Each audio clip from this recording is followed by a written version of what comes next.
شهر اسفاره و مکتب بین المللی کانتاکت امسال باری نخست در دیکتانت بین المللی جغرافی تحت عنوان کشور من، مملکت من، کشفیات من اشتراک نمودند. در این چاره‌بینی معرفتی که با اقدام رهبریت مؤسسه تعلیمی بین المللی کانتاکت و دستگیری همه‌جانبه مرکز فرهنگی روس زبان‌های شهر صورت گرفت، بیش از 200 نفر طالب علمان مؤسسه‌های تعلیمی، آموزگاران و ساکنان سن و سال گوناگون شهر شرکت ورزیدند. در آغاز رهبر مرکز فرهنگی روس زبان‌های شهر لودمیلا تیمیرова و سرور مکتب بین المللی کانتاکت انور مقصودی درباره این اقدام بین المللی معرفتی معلومات داده افزودند که هدف اساسی دیکتانت جغرافی ترغیب دانش‌های جغرافی و بالابری شفق اهالی به آموزش جغرافیایی روسیه میباشد. بار نخست دیکتانت جغرافی از جانب جمعیت جغرافی روسیه سال 2015 هم دایر کرده شد و با گذشت همگی 2 سال آن به اقدام بین المللی تبدیل یافت. ساکنان همه منطقه‌های روسیه و دیگر کشورهای عالم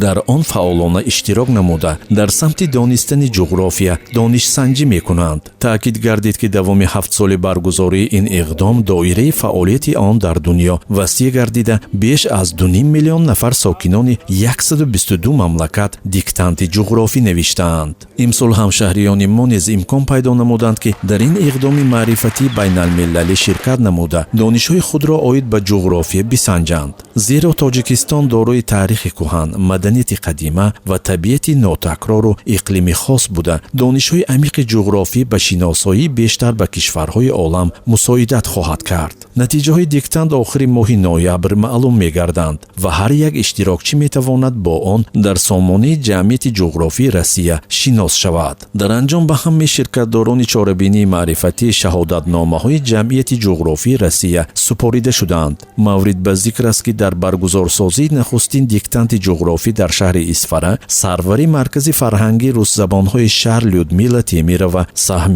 نظررس دارد.